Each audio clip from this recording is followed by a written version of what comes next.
자, 이제 워밍업 했으니까 이제 본격적으로 이제 기출 한번 풀어보자고요. 자, 보세요. 여기서부터 주관식으로 제가 만들어놨죠. 주관식으로. 자, 기억본을 봤더니 두 개 도시의 상거래 흡인력은 그러니까 그냥 짝대기 하라는 거 아니에요. 들어갈 이론과 법칙이니까.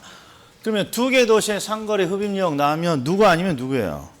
레일리 아니면 허프. 유인력이죠. 아니, 레일리야 그냥. 예. 레일리밖에 낼 게 없어요. 아니나 다를까 뒤에 인구 크기에 비례하고 거리 제곱에 반비례한다. 이렇게 되어 있죠. 자, 그 다음에 도시 내부 기능. 친입경쟁 천이 나왔네. 버제스의 동시원 이론. 그 다음에 도시공간 구조가 아이고 뭐가 보인다. 교통망 하면 도로. 그러니까 호이트의 선형이론, 도로에 따라 확정되어 부채꼴 모양으로 성장하고, 교통축, 도로의 접근성이 직가에 영향을 주며 형성됩니다. 맞았네요. 자, 도시공간 구조는 하나의 중심이 아니라 몇 개 분리된 중심, 다 핵심 이론이네요. 다 핵심 이론. 자, 7번. 도시공간 구조 이론 및 지대론에 관한 설명으로 틀린 것은 이라고. 이제 이런 것들이 이제 주의해야 돼. 이제 이런 거는 어쩔 수 없죠. 키워드랑 문장을 한 번은 가볍게 읽어줘야죠. 자, 헬스와 울만의 다핵심 이론에서는 상호 편익을 가져다주는 활동의 직접 지향성. 그러니까 상호 편익을 가져다주는 활동이 뭔가 직접 지향성, 뭔가 모이는 경향이 있다라는 거죠. 모이는 경향이. 다핵 발생 요인 중 하나입니다. 맞았네. 그 다음 2번 보세요. 알론소의 입찰 지대 곡선은 여러 개의 지대 곡선 중 가장 높은 부분을 연결한 포락선이다. 그럼 또 어떤 그림이 머릿속에 딱 떠올라야 돼, 이게? 그렇죠. 요죠. 밀, 쌀, 보리, 이렇게. 그런데 항상 지대지불 능력에 의해서 결정되니까 가장 높은 지대지불 능력, 가장 높은 부분만을 이렇게 연결을 하면 이게 이 지역 전체에 뭐가 되는 거야? 이 지역 전체에 지대 곡선이 이렇게 되는 거죠. 근데 이제 포인트가 뭐냐? 그냥 이런 거에 막 그냥 눈이 돌아가. 아니, 포락선이든 곡선이든 꾸불꾸불한 선이든 뭔 상관이 있어. 이게 중요한 게 아니라 항상 알론소의 입찰지대는 입찰에 의해서 지대가 결정이 된다. 그러면 항상 입찰에 붙이면 토지 이용자는 자신이 지불할 수 있는 최대 금액을 제시하잖아요. 표현만 다른 거란 말이에요. 최대 금액을 제시하는 게 아니라 지대 곡선 중에 가장 높은 부분을 연결하다. 이게 최대 금액을 지금 설명하는 거잖아요. 그러니까 최대 금액 가장 높은 부분을 연결했다. 그럼 된 거야. 포락선이냐 곡선이냐 이런 게 중요한 게 아니라. 됐다? 그냥 쓸데없는 거에 그냥 너 목숨을 걸어. 왜 모든 문장을 다 보려고 그래? 포락선 중요하다, 중요치 않다. 그럼 뭐가 중요하다는 거야? 알론소 입찰지대는 입찰에 붙이니까 가장 많은 금액, 최대 금액, 지대 곡선 중에서도 가장 높은 부분을 뭔가 연결했다 이러면 되는 거죠. 자, 3번 헤이그의 마찰 비용 이론. 자, 뒤쪽에서 제가 한번 요약 정리하겠습니다만, 자, 마찰 비용 하면 뭐가 떠올라야 돼요?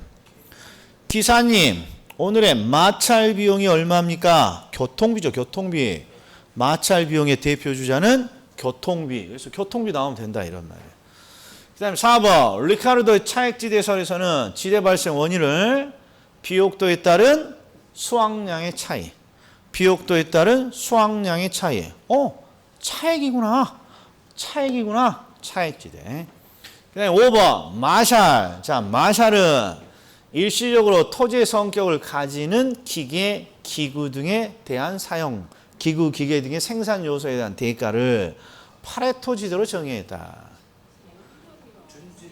틀렸잖아 이게. 마샬은 준지대고 파레토는 경제지대고 마샬은 준지대고. 그러니까 26회 난이도가 어떻게 돼요? 26회 빨리 난이도 뭐? 극하야 극하. 내용 아무것도 몰라도 마샬의 준지대. 파레토의 경제지대. 근데 이거 못 찾아갖고 오신 분이 태반이에요, 이게. 왜? 시험장에만 들어가면 안 보여. 안 보여. 뭐에 신경 쓰이라고? 이런 쓰잘데없는 포락성, 집적 지향성, 무슨 마차, 이런 거 연구 아니라고. 가장 기본적인 마샬은 준지대죠, 준지대. 그런데 해필 맨 꼬랑지 이게 있잖아요, 이게. 빨리빨리 읽어야 된다고. 빨리빨리. 예. 자, 그 다음에 8번 보겠습니다. 30회 8번. 자, 기억번 보세요. 토지 이용이 도시를 중심으로 지대지불 능력에 따라 달라진다. 그럼 일단 지대지불 능력, 토지 이용 형태. 이게 토지 이용 형태만 뺀 거 아니에요. 토지 이용. 그러면 밀, 쌀, 보리. 그럼 항상 어떤 문구가 나오고 지대지불 능력으로 결정이 되고 누구 이론이에요? 튜네. 그러니까 토지 이용이 지대지불 능력에 따라 달라진다는 튜넨의 이론을 도시 내부에 적용했다. 그러면 뭐 아니면 뭐야?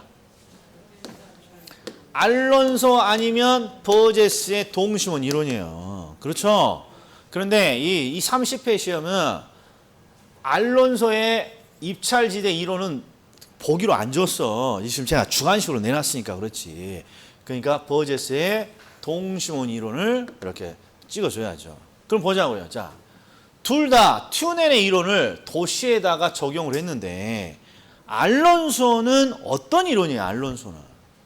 알론소가 들어가 있는 논점 이름이 뭐예요? 그 지대 이론이에요. 지대 이론. 그러니까 알론소는 도시의 지대로 확장시킨 거고 도시의 지대로. 그다음에 버제스의 동심원 이론은 도시 내부의 구조. 도시 내부의 구조가 동심원이냐 도로를 따라 부채꼴이냐. 그러니까 여기는 도시 내부 이렇게 돼 있으니까 뒤쪽에 구조가 이렇게 생략되어 있는 거예요, 이게. 예, 버제스의 동심원. 자, 니은 뭐가 보인다?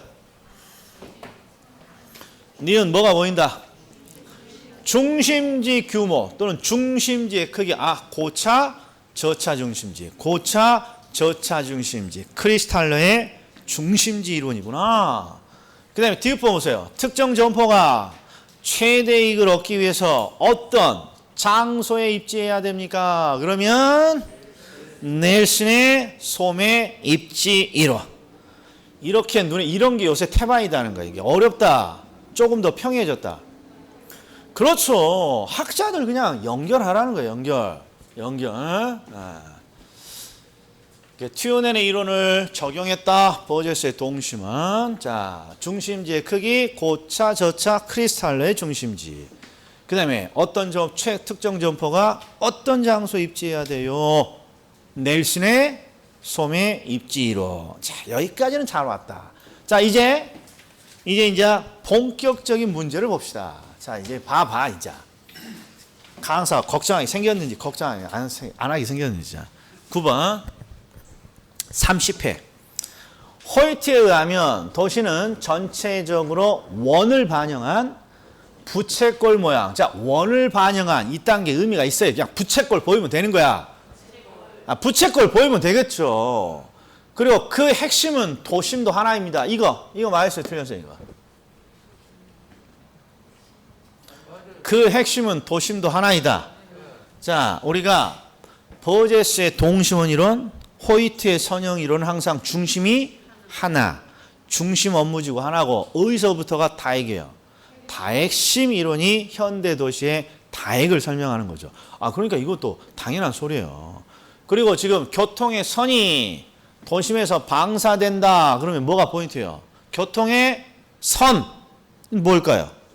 도로. 그러니까 호이트 부채꼴 모양이고 도로를 지금 설명하고 있죠. 교통의 선. 이렇게 맞아 보인다 이런 말이에요. 그리고 레쉬라고 나왔지만 우리는 뭐라고 암기했어? 레쉬. 그러면서 우리는 뭐라고? 최대 수요 이론. 최대 수요. 그러니까 수요 측면의 입장에서 기업의 시장 확대 가능성, 즉 수요가 가장 최대가 되는 지점에 입지해야 됩니다. 레쉬. 맞았다면 레쉬. 자, 그 다음에 자, 튜넨 나와요. 튜넨. 튜넨은 완전히 단절된 고립국을 가정했습니다. 튜넨의 이론을 고립국 이론이라고 부르는 거죠. 고립국 이론. 그리고 작물 재배 활동 나와. 그럼 또 밀, 쌀, 보리야. 그리고 생산비와 수송비를 반영해서 공간적으로 분화됩니다. 그러면 이딴 거 필요 없고 작물 재배 활동으로 작물 재배 활동이 공간적으로 분화됩니다. 이것도 맞아 보인단 말이에요. 그러면 이제 딱 돼야 되는데 자, 다 맞았어. 다 맞았어. 그러면 누굴 못 믿어? 나를 못 믿어. 그러니까 다시 또 읽어. 다 맞아봤다. 호이트, 부채꼴 모양이고 그 다음에 교통에선 도로 나왔네. 레쉬, 최대 수요. 배버, 최소 비용이고 레쉬니까 수요 측면에서 시장 확대 가능성이 가장 높은 지점 맞았고 튜넨, 고립국 이론이고 작물 재배 활동이 공간적으로 분화됩니다. 밀쌀보리. 맞아 보인다. 정답 5번. 이렇게. 예. 이건 우리 문제가 아니라 출제자가 아주 추접스러운 거예요. 그러니까 보통 한 4개나 5개 정도 줘야 되는데 3개 딱 주니까 다 맞은 거잖아요. 예. 그럼 우리는 누굴 못 믿어? 다 맞을 리가 없는데. 다 맞을 리가 없는데. 기본 2번 이렇게 돼 있어요. 자, 그 다음에 10번 보십시오. 몇 회 기출입니까? 30일이야. 30일에. 작년에 어려웠다고 하는 거예요. 잘 봐요. 기억본 봤더니 컨버스는 소비자들의 특정 점포의 구매를 설명할 때 실측거리, 시간거리, 매장 규모와 같은 공간 요인뿐만 아니라 비공간 요인도 고려했다. 뭔 말인지 모르겠어. 됐어. 넘어가. 어차피 선택형인데. 니은 봤더니 호이트 나와. 호이트. 자, 호이트는 제가 항상 강조하는 게 뭡니까? 호이트는 소득을 강조했습니다. 그래서 저소득층의 주거지가 나오면 100%야. 100%. 고소득층의 주거지와 저소득층의 주거지를 구분하라는 거야. 소득계층별로 주거지역이 형성되니까 고소득입니까? 저소득입니까? 자, 근데 뒤를 봤더니 자, 도심과 부도심 사이에 도로, 고지대, 구릉지, 누룽지는 알아도 구릉지는 모르겠어. 아무튼 도로, 주요 간선, 도로의 근접성을 제시했다. 자, 다시 읽어보면 저소득층 주거지가 형성되는 원인으로 도로의 접근성을 제시했다. O의 X예요. X란 말이야 이게. 항상 고소득층이 이 당시에는 자동차를 타고 출퇴근을 했다고. 그러니까 도로 주변에 도로와의 접근성을 강조하는 거고 저소득층은 이 당시에 노동자니까 항상 고용기회를 강조했다 이런 말이에요. 여기 딱 봤더니 저소득층의 주거지가 나옵니다. 그럼 100%야. 저소득층 주거지입니까? 고소득층 주거지입니까? 이런 걸 알고 있어야 된단 말이야 이거. 이건 엄청 강조하는 거란 말이야 이거. 자, 아무튼 도로와의 접근성이니까 저소득층이 아니라 고소득층이라고 나와야 된다 이런 말이에요. 자, 그리고 또 하나 도심과 부도심이라고 이렇게 돼 있어. 도심과 부도심. 부도심이라는 말은 나올 수 없어. 왜 그러냐? 버제스의 동심은 이론과 호이트의 선형 이론은 한가운데 중심 업무지구 딱 하나야. 그러니까 어떤 게 도심이고 어떤 게 부도심이고 이런 개념이 없어요. 어디서부터 부도심이 나오냐? 타핵 이론. 타핵 이론. 이게 뭔가 중심이 여러 개 이렇게 생길 때 어떤 게 중심이고 어떤 게 부도심이고 이렇게 나누는 거예요. 근데 이제 이거보다는 우리 시험은 압도적으로 뭐가 나오냐? 저소득층의 주거지 나오면 100%야. 고소득층의 주거지입니까? 저소득층의 주거지입니까? 도로와의 접근성이 중요한 형성 원인이다. 고소득층이야. 이건 맞췄어야 된다고. 이건 굉장히 연습 많이 하고 들어가는 거니까. 그러니까 요 놈은 확실히 틀렸어. 그러니까 니은이 들어가면 안 되죠. 니은을 제껴. 봤더니 2번, 3번, 5번 다 제껴진다고. 이거 딱 하나만 봐도 니은, 디귿, 리을 아니 2번, 3번, 5번. 그러면 1번 아니면 4번 아니야? 1번 아니면 4번. 그러면 보자고 이게. 자, 넬슨도 내가 암기 안 했어요. 그러면 자, 리을 번 봐요. 리을 번. 알론소는 단일 도심 토지의 이용 형태를 설명하고 옛날이니까 단일 도심이겠죠. 그리고 뒤쪽에 뭐 개념을 설명했다고 나왔어요. 이상의 뭔가 껄쩍지근해. 알론소는 입찰지대의 개념을 적용하였다. 이상의 껄쩍지근해. 알론소는 입찰지대의 개념을 적용하였다. 껄쩍지근해요? 이상해요? 뭐가 이상해? 그냥 알론소의 입찰지대야 이거지. 알론소의 입찰지대, 알론소의 입찰지대니까 너무 명확한 거 아니에요 이게. 그러니까 리을은 들어가야 될 거 아니에요 리을은. 그럼 정답에 뭐밖에 없어 이게? 아니 4번밖에 없잖아요 4번밖에. 자 다시 봐요. 나 이것도 몰라. 나 이것도 모르겠어. 3번도 나 네일슨 암기 안 해서 모르겠어. 그래도 뭐를 알아? 알론소의 입찰지대. 알론소는 소를 키워서 뭐에 붙이고 자빠져 있어? 입찰 붙여서 팔아요. 입찰지대 아니에요. 리을은 들어가야 될 거 아니야. 그러면 4번 아니면 또 5번 아니에요. 4번 아니면 5번. 그러니까 하나만 더 알아도 맞추는 거란 말이야 이게. 이 1번 이런 거 몰라도 네일슨 이런 거 몰라도 이게 어렵습니까? 아니란 말이야. 이게 누구든지 다 맞춰갖고 와야 된단 말이야 이게. 예? 자 그럼 이제 다시 봐요. 자 기억번. 컨버스가 나와. 그리고 뒤를 봤더니 내가 아는 소리가 아니야. 그럼 이제 요령이야. 요령. 진짜 요령이야. 요자도 없어 지금. 자 우리가 항상 경제적인 측면입니다. 이렇게 나오면 항상 뻔해. 물리적인 측면이냐, 경제적인 측면이냐, 법률적인 측면이냐 구분하라는 거야. 개발에서 위험이 나옵니다. 그러면 법시비니까 법이냐, 시장 위험이냐, 비용 위험이냐 구별하라는 거. 자, 컨버스가 나왔어. 컨버스가 나오면 여기에 누가 대신 들어갈 수 있어요. 여기에 리카르도 이런 애들은 못 들어가. 왜? 지대 이론이고 컨버스는 상업입지 이론이니까 여기에 들어갈 게 레일리냐 허프냐 컨버스냐 뻔하다고. 레일리냐 허프냐 컨버스냐. 그럼 컨버스는 항상 뭐가 나와야 되고 분기점이 나와야 되고 레일리는 뭐가 나와야 되고 유인력 크기에 비례하고 거리 제곱에 반비례합니다. 그럼 이거 누구겠어? 뭔 말인지 모르면 허프란 말이야. 허프. 자, 뭔 소리야? 자, 다 봐봐. 컨버스가 나와. 그럼 일단 요령이야. 레일리가 나오든 허프가 나오든 컨버스가 나오든 저 자리에는 상업입지가 레일리, 허프, 컨버스야. 그럼 레일리는 항상 뭐만 나온다고 그랬어요? 유인력. 크기에 비례하고 거리 제곱에 반비례해요. 컨버스는 뭐가 나와야 돼 항상? 상권의 경계, 분기점. 상권의 경계, 분기점에 분자도 없어. 그러니까 일단 틀린 거야, 그냥. 그러면 도대체 이 소리는 뭡니까? 보셔. 허프는 크기를 거리의 K승, 이게 유인력이란 말이야. 근데 여기에 이 K가 마찰 계수죠? 그럼 질문이야. 마찰 계수는 뭔지 모르겠지만 하나의 요인으로 결정될 것 같다? 여러 가지 요인으로 결정될 것 같다? 바로 그거란 말이에요. 그래서 뭔가 여러 가지 요인을 고려하고 자빠져 있어요. 그럼 무조건 허프야.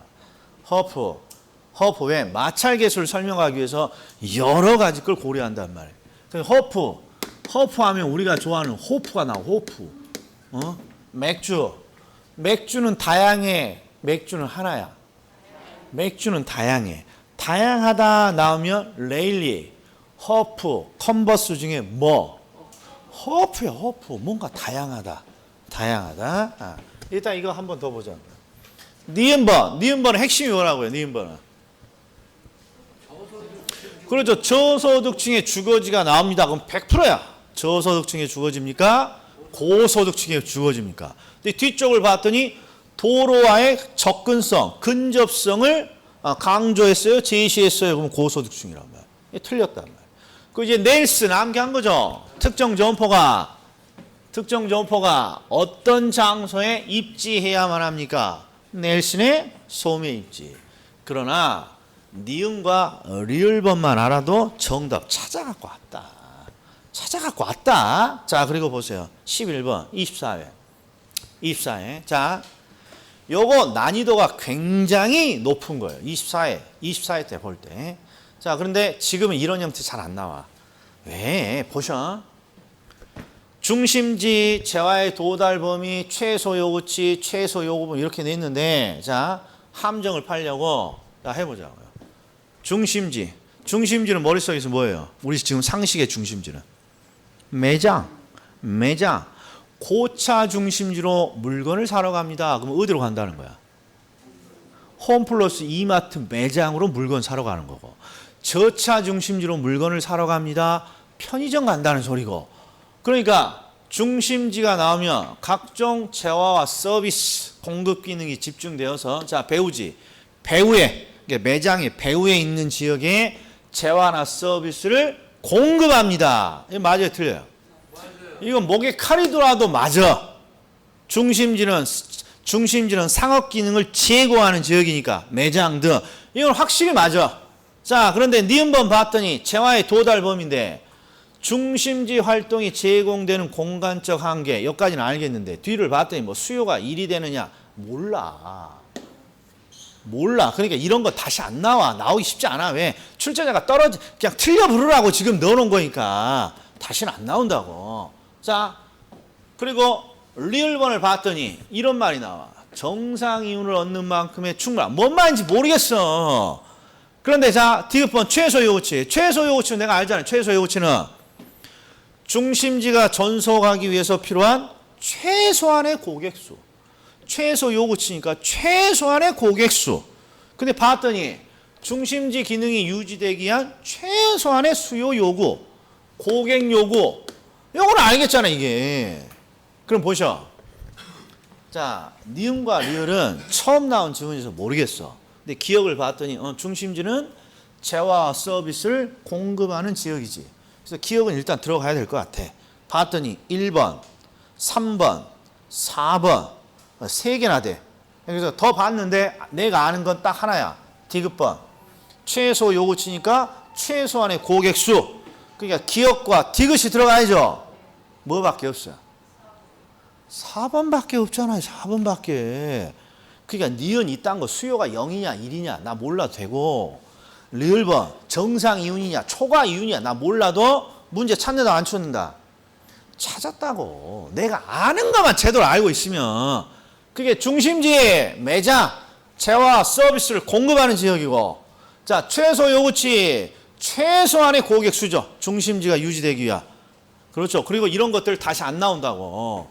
틀리라고 내는 함정이니까. 그러니까 이런 거 몰라 돼. 근데 제가 왜 이 문제 보여줬어? 역대급 가장 어려웠다고 한단 말이에요. 아니, 정답을 못 찾았을 때 어려운 거지. 정답 찾았는데 뭐가 어렵냐 말이야, 이게. 자신감 있게. 됐다? 그러니까 왜 틀려갖고 오냔 말이야, 이게. 이게 시험장 밖에서는 다 맞춰갖고 와. 근데 어디서 문제야? 시험장에만 들어갖고 오면 못 풀어갖고 온다는 거야. 그럼 제가 이유는 뭐라 그랬어? 우리 7월, 8월 달에 수업의 제목이 뭐예요? 문제풀이 제목. 문제 그까이 거 대충. 부동산학은 꼼꼼하게 풀면 작살 나는 거예요. 그러니까 항상 대충 이렇게 내 상식에 기초로 해서 키워드 중심으로, 그렇죠, 상식을 발휘하는 거란 말이에요. 이게. 그게 부동산 학이야. 달달 암기하는 게 암기를 하긴 해야 되는데 막 공법, 중개사법처럼 막 세부적인 걸 암기하는 게 아니라 키워드를 암기해서 내 상식을 물어보는 거란 말이에요. 이게. 예? 근데 언제까지는 잘 아는데 10월 시험장에 들어가기 전까지는 문제 그까이 거 대충 해서 잘 푸는데 시험장에만 들어가면 이제 마음이 바뀌어. 인생이 달려있는데. 그러면서 다시 어떻게 꼼꼼하게 보기 시작해. 그러니까 이제 함정이 안 풀리는 거야. 이게. 함정이 다 빠지고. 자, 12번도 보죠. 12번. 29회. 자, 레일리 나왔어. 자, 레일리 나왔으면 예측을 해보자. 예측. 레일리 나오면 뭐밖에 안 물어봐? 유인력이라니까. 근데 뒤를 봤더니 뭐라고 돼 있어? 두 중심지가 소비자에게 미치는 영향. 유인력이네. 그 크기는 두 중심지 크기. 내가 딱 하나 아는 게 이건데. 크기에 비례하고 거리 제곱에 반비례합니다. 뭐 찾으라고 했어? 29회. 1번. 1번. 이런 것도 못 찾아갖고 오신 분이 태반이란 말이게. 그럼 뭘 맞추라고? 뭘 맞추라고? 더 읽으면 된다, 안 된다? 읽으면 지는 거라고. 읽으면 칩니다. 자, 그런데 우리 공부를 해서 다른 것도 보자. 자, 베이버. 운송비, 노동비, 집적이익을 고려해서 비용이 최소화되는 지점 나오면 최소 비용 이론 맞았어. 자, 3번. 자, 봐봐. 컨버스 나오면 항상 뒤쪽에 뭐 나온다고? 상권의 경계 분기점. 자, 두 소매 시장 간 상권의 경계 지점. 이게 분기점이죠? 분기점을 확인할 수 있도록 자, 소매 중력 모형. 자, 이것도 한번 내가 물어볼 거야. 소매 중력 모형? 그러니까 표현이 달라. 소매 중력 모형? 나는 뭐는 들어봤지만 소매 뭐시기는 들어봤지만 자, 봐봐. 안 나온단 말이야. 자, 다시 봐. 컨버스라는 놈이 나옵니다. 그럼 저 자리는 레일리 아니면 허프 아니면 컨버스야. 레일리의 모형 이름이 뭐예요? 레일리의 소매 인력 법칙이잖아요. 레일리의 이름이 소매 인력 법칙. 그러니까 출제자가 소매 인력 법칙을 지금 뭐라고 지금 내놨어요? 소매 중력 모형이라고 또 이렇게 내놨다 이런 말. 그러니까 이런 게 삘이 와야 된다 이런 말 이게. 자, 우리 컨버스의 분기점 모형은 누구 걸 수정해서 만든 거예요? 레일리가 항상 기초예요. 레일리의 소매 인력 법칙을 조금 확장한 게 허프. 레일리의 소매 인력 법칙으로 상권의 경계를 찾은 게 컨버스. 그러니까 레일리의 소매 인력 법칙을 수정했다. 이걸 소매 중력 모형을 수정했다. 이렇게 되는 거예요. 이게 뭐야? 이게. 소매만 나와도 어디서 컨버스에서는 뭐가 떠올라야 돼? 컨버스 자네는 레일리 아니면 허프 아니면 컨버스라니까. 그러니까 소매 뭐식이 나오면 레일리의 소매 인력 법칙을 이딴 식으로 표현하고 있구나. 여기까지 생각이 나면 금상첨화란 말이게. 아무튼 상권의 경계 지점이라도 보여야죠. 자, 4번 봐. 허프의 유인력은 출제하기가 까다롭습니다. 왜? 허프는 크기를 거리의 K승이라는 마찰계수를 쓰기 때문입니다. 그래서 항상 허프가 나오면 어떤 식으로 출제를 합니까? 이 마찰계수는 하나로 결정이 된다. 다양한 요인들에 의해서 결정이 된다. 다양한 요인들. 그래서 자, 허프가 나와요. 허프가 나오고 허프는 확률 모형이니까 소비자가 특정 점포를 이용할 확률은 소비자와 점포와의 거리, 수, 면적에 의해 결정됩니다. 그럼 이거 어떻게 해석해? 다양한 것들에 의해서 결정됩니다. 대충 맞아 보인다, 틀려 보인다. 그렇게 이게 아주 중요한 요령이에요. 이게 항상 레일리, 허프, 컨버스가 참 어렵게 나옵니다. 일단 허프는 항상 암기 코드, 연상 코드가 뭡니까? 호프는 맥주는 다양해 몇 개 없어. 겁나게 많아. 그냥 항상 다양한 것들에 영향을 받습니다. 그러면 허프 모형이란 말이에요. 자, 5번. 자, 또 뭐가 보여요? 크리스탈로 보이고 뒤에 중심지가 계층화됩니다. 고차 중심지, 저차 중심지 이걸 말하는구나. 고차 중심지, 저차 중심지. 그거에 따라서 또 도달 범위와 최소 요구 범위가 다릅니다. 이거 맞았잖아요. 자, 그럼 이제 13번 보셔. 13번. 30회. 자, 뭐라고 돼 있냐? 허프가 나왔어. 허프. 자, 그리고 지금 뭐가 나왔냐 봤더니 이놈이 보여. 마찰계수. 자, 그럼 질문. 자, 우리는 마찰이라는 표현이 2번 나와요. 우리 시험에. 하나는 헤이그의 마찰 비용이라는 데서 나와요. 헤이그의 마찰 비용. 헤이그의. 그리고 우리가 허프의 모형에서 마찰 개수라는 게 K가 나오고. 그럼 질문. 마찰 비용과 마찰 개수는 마찰이라는 두 글자가 들어가 있는데 둘은 유사한 내용일 것이다. 완전히 다를 것이다. 살짝 다를 것이다.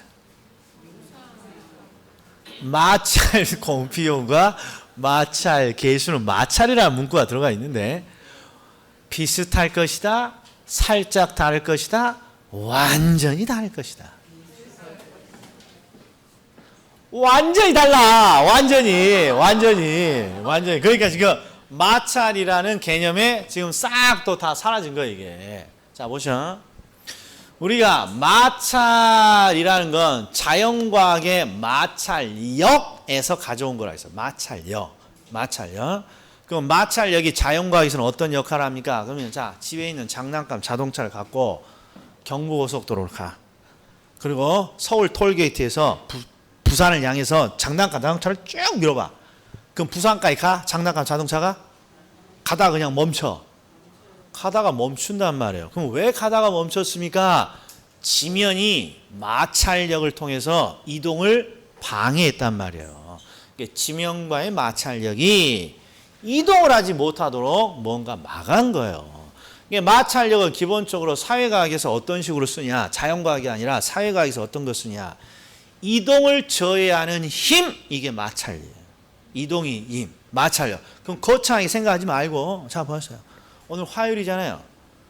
어저께도 나오기 싫었지만, 어저께는 월요일이라 나오기 싫었고, 오늘은 눈을 탁 떠서, 아이고, 얼른 학원 가서 열심히 공부해야지 보다는, 아유, 오늘 요새 공부를 좀 했더니 몸이 천근만근이지. 이렇게 나와. 천근만근이야. 얼른 가서 학원 갈라 그래. 천근만근이죠. 그거 자체가 뭐가 작동을 하고 있다는 거야. 그렇죠. 마찰이 작용하고 있다는 거예요. 이동을 하는 건 기본적으로 쉽지 않단 말이에요. 마찰. 그러니까 마찰이라는 건 뭔가 이동을 저해하는 힘이에요. 자, 그러면 마찰 비용은 무엇입니까? 이동을 저해하는 힘, 마찰이 작동을 하고 있다면 이걸 극복하기 위해서 뭔가 대가를 치러줘야 돼. 그 대표적인 대가가 뭐예요? 교통비란 말이에요. 이동하기 쉽지 않으니까 택시를 타고 옵니다. 이게 교통비예요. 교통비. 에? 그리고 또 뭐 있어요? 마찰비용. 나 아침마다 일어나기 싫고 학원 오기 싫어요. 그러면 뭐라도 쭉쭉 빤다고. 인삼 쪼가리라도 뭐 포 하나 쭉쭉 빨고서 온다고. 이런 것들이 다 마찰을 극복하기 위해서 지불하는 비용이에요. 근데 이제 인삼 쪼가리는 시험에 안 나오니까 항상 교통비라고. 교통비. 대표적인 게. 자, 그런데 마찰 계수는, 이 계수는 의미가 없어요. 우리 육계수 할 때 그냥 제가 6가지 수식 이렇게 설명했지 거창하지 않았잖아요. 이 마찰 계수는 마찰이라는 힘을 측정한 그냥 수식이에요. 또는 수 이렇게 보는 거예요. 그럼 보세요. 마찰 계수는 단순히 마찰이라는 힘을 뭔가 측정한 거야. 그럼 자, 마찰의 수를 측정해 보자고요. 나 오늘 어저께 혼자 소주를 한 2병 먹고 자가지고 아침에 일어났더니 몸은 천근만근이고 학원은 더럽게 가기 싫어요. 그러면 마찰이 지금 1이 작용하고 있는 거예요. 100이 작용하고 있는 거예요. 그때가 마찰이 100이란 말이에요. 그러니까 마찰 계수는 100이 되는 거야, 이렇게. 근데 눈을 딱 떴더니 아이고, 얼른 미스터 구하고 가서 학교는 빨리 암기해야지. 이렇게 막 사뿐사뿐 날아갈 것 같아. 그럼 이게 뭐야? 마찰 계수를 측정하면 1이 되는 거라면 1이. 이게 지금 마찰 계수예요. 이게 마찰 비용과 마찰 계수는 엄청나게 다르단 말이에요. 그냥 마찰 계수는 마찰이라는 힘을 그냥 측정한 거야. 자, 그럼 보셔. 자, 크기를 거리의 제곱으로 나눕니다. 아니, 거리의 K승으로 나눕니다. 그럼 일단 이 K라는 마찰 계수는 다양한 것들에 의해 영향을 받는단 말이에요. 그 중에 출제자가 교통 조건과 쇼핑 물건의 특성인데, 쇼핑 물건의 특성은 중요치 않고 이놈은 너무 중요해. 교통 조건. 자, 요놈이야. 자, 그러면 이제 3번 보셔. 모형을 적용하기 전에 마찰 계수가 먼저 결정돼야 합니다. 이거 오해 X예요. 너무나 당연한 소리잖아요. K가 마찰 계수를 먼저 확정해야죠. 그래서 출제자가 항상 마찰 계수는 얼마냐, 얼마다 이렇게 주는 거잖아요. 자, 그 다음에 세 번째. 요놈이 중요해요. 요놈이. 교통 조건이 나쁩니다. 그러면 가고 싶어, 안 가고 싶어? 힘들어, 이동이. 그럼 마찰은 1이에요, 100이에요? 100이 되는 거란 말이에요, 이게. 그러니까 마찰의 계수는 커지게 됩니다. 이렇게 되는 거야. 그러니까 이걸로 설명하면 이런 겁니다. 자, 유인력. 자, 어떤 매장까지 거리는 멀어지면 멀어질수록 유인력은 떨어지는 거죠. 그런데 교통 조건이 갑자기 매장과의 교통 조건이 갑자기 엄청나게 나빠져. 교통 조건이. 그럼 갑자기 마찰 계수는 어떻게 돼요? 급격하게 올라가는 거야. 급격하게. 그럼 여기에 100 이렇게 되는 거야. 그럼 거리의 100승에 반비례하는 거니까 유인력은 극 하락하는 거라고 이렇게. 예? 이런 식으로 활용이 되는 거예요. 자, 그래서 항상 기본적으로 마찰 계수는 마찰이라는 힘을 측정한 거야. 마찰의 힘은 뭐니? 이동하기 싫으면 마찰이 큰 거야. 이동하기 싫으면. 예? 자, 그래서 교통 조건에 따라서 달라지는데 교통이 나쁠수록 마찰 계수는 커지게 된다. 그리고 여기는 뭐라고 해놨어요, 이게? 연구하지 말라고 짝 끄서 놨잖아요. 근데 정답 몇 번이야? 5번이야. 연구하지 말라고 그렇게 했더니 쉬는 시간에 찾아와서 나 그렇게 알고 싶었지? 또 이렇게 말해. 그래서 내가 설명할게. 설명할 테니까 이해하고 뭘 자주 봐? 이걸 자주 봐야 된다. 이 4번 지문이 중요하다. 4번 지문이. 자, 이거 의미 없다고 그렇게 말했는데 그렇게 알려달라고 그러니까 제가 알려주는 거야. 자, 보시죠. 전문품. 자, 아직도 5월달 했어. 5월달에. 전문품은 명품인가요? 아직도 이렇게 물어봐. 그러면 전문품의 예를 들어주세요. 그러면 제가 어떤 거 들었을까요? 낚시 이런 거 들었죠?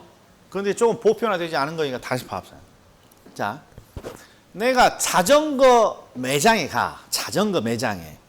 그러면 자전거 매장은 자전거만 파느냐, 자전거 옆에다가 소주, 맥주, 콜라, 사이다 같이 파느냐. 자전거만 팔 거 아니에요. 그게 전문품이라니까. 어떤 특정 물건을 전문적으로 판다 이런 말이야. 자, 우리가 병원으로 볼까요? 병원? 우리 전문 병원. 병원 중에 전문 병원 하면 머리부터 발끝까지 다 봐. 뭐 하나만 딱 떼서 봐.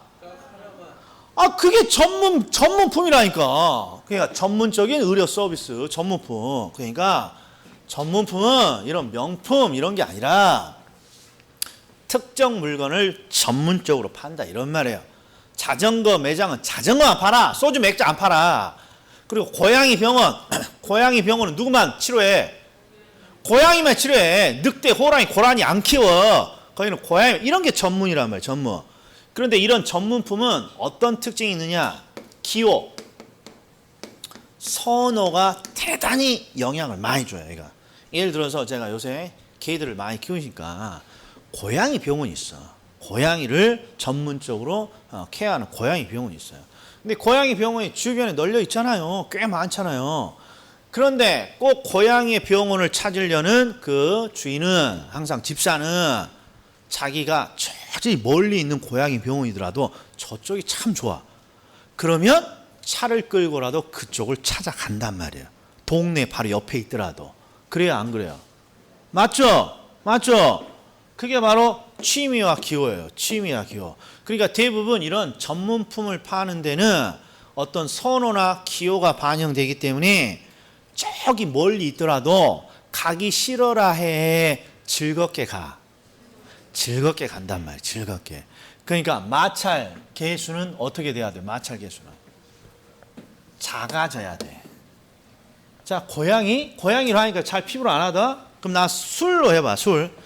자, 술집은 술만 팔아. 술, 술 막걸리는 비슷한 거니까. 술, 커피 막 다 팔아. 술집은 술만 팔아. 술의 종류가 다양한 거지. 술만 파는 거지. 그렇죠. 뭐 커피 막 이런 거 다 안 팔아. 그러니까 거기도 어떻게 보면 전문품점이에요. 일반점이에요. 전문품이야. 전문품에 술집 동네에 널려 있는데 내가 좋아하는 술집이 따로 있어. 그냥 매일 오늘은 여기, 내일은 이 집, 내일 다음엔 요 집 돌아가면서 먹어.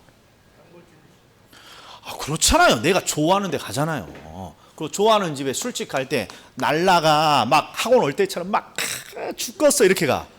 날라가잖아. 그러니까 마찰이 적다 이런 말이에요. 전문품. 자, 그리고 전문품의 반대말이 이런 게 있어요. 편의품점. 자, 편의품점을 딱 보면 이제 전문품이 확실히 이해돼. 편의품점에 가면 술만 팔아요? 오만 작가이 거 다 팔아. 하다못해 손톱깎이까지 다 팔아. 그러니까 얘는 전문품이 아닌 거야. 전문품은 특정 물건 하나를 파는 거예요. 그리고 이런 데는 선호가 반영돼 있고 편의품은 선호가 반영돼 있지 않아요. 왜? 모든 물건 다 있는데 그냥 가까운 데 사는 거잖아요. 이해했다? 그러니까 전문품 나오면 뭐? 술집. 술집 가게 되면 나는 날라간다. 아주 힘들게 간다. 날라가. 그래서 틀린 거예요. 이게 작아진다. 이렇게 가야죠. 자, 10분 쉬었다가 이제 레일리허프 문제 풀고 평가론으로 들어가겠습니다.